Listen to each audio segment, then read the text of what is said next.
The Chinese pledge comes at a time when at least 9 million people are food insecure. The government has already started food distribution around the country, targeting first the more vulnerable groups. A friend in need is a friend indeed. I believe that more food assistance will be delivered soon to support Zimbabwe government in attaining its goal in poverty alleviation in rural areas. By the end of June, government had about 138,000 tons of grain at GMB silos ready for distribution. The assistance is targeting both rural and urban populations and is also coupled with cash.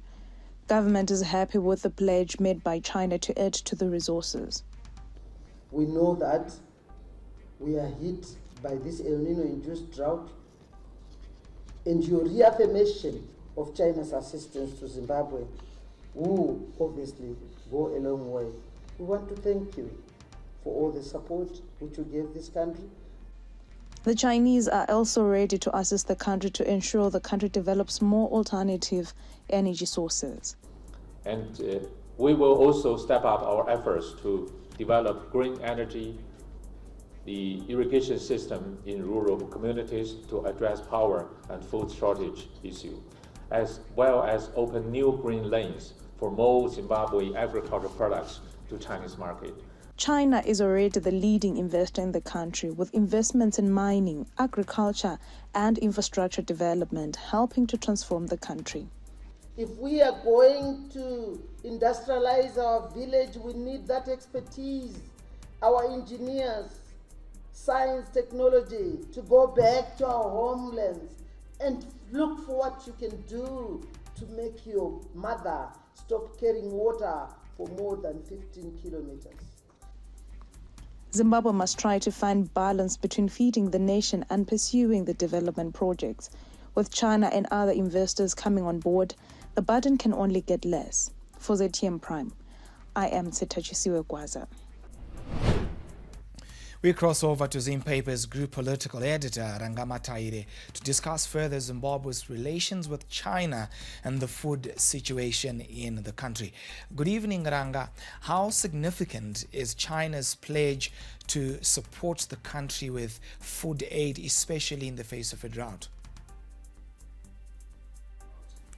No, it is very critical that China has come up with this pledge to support Zimbabwe in a time of crisis like this, in a time of food crisis. It is critical, but it's not the first time. You will remember that China, during COVID, also provided some assistance to Zimbabwe. When you look at China and Zimbabwe relations, and historicize them, you see that there's always been a mutual kind of relations between the two countries, where China has always stood for Zimbabwe, even during the time when Zimbabwe was fighting for its independence.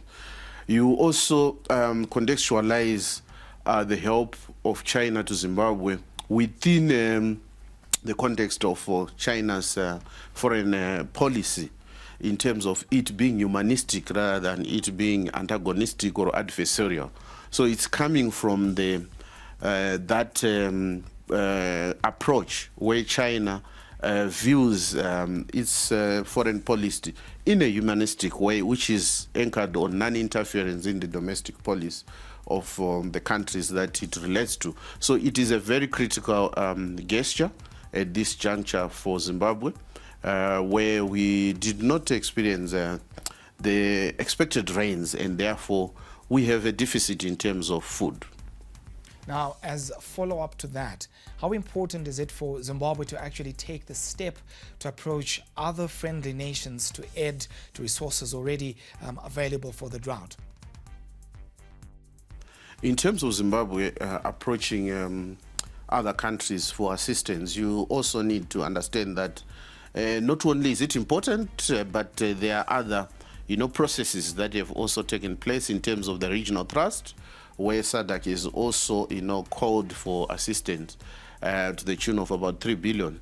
But not only other countries, Zimbabwe is also, called for assistance from UN agencies and any other organization that are willing to support. So it is important that the help comes from multiple sources, but more so it is sweeter when it's coming from friendly countries like Russia, like China, and so forth. So it is very critical that as a country, Zimbabwe also goes to its, friendly neighbors or countries. In fact, neighbors know, because in the region, almost all SADC countries are facing similar challenges in terms of the drought. But in terms of other countries that might have surplus, like the example that you have given of China, yes, I think it is critical for the country to ask for help from outside non-governmental organizations or even UN agencies. Now, lastly, China is already the leading foreign investor in Zimbabwe's economy. Now, how important is it that the country also targets support in the energy sector? In terms of China going into the energy sector, it is important because any company, any country, would want to invest in a country where there are no teething problems of energy. For any industry to kick, you need energy. But what is more heartening is that China also wants to invest in solar energy, which is renewable energy. Even though in terms of carbon emissions, Africa release very least of carbon emissions. But it is good because China is also being futuristic. You might also be aware that as a region, SADC is also looking at ways of exploiting renewable energy. So China is the biggest investor. It is critical that it also assist in energy generation, because if it comes to invest in mining, for example, it would need a good supply of energy.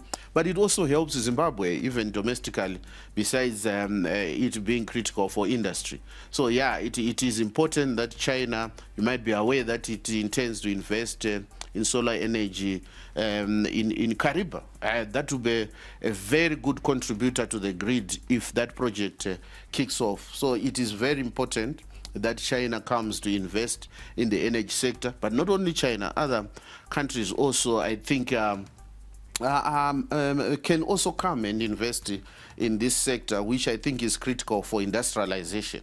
Konapo, ipapo pa ZTN Prime, DSTV channel 294, the place to be.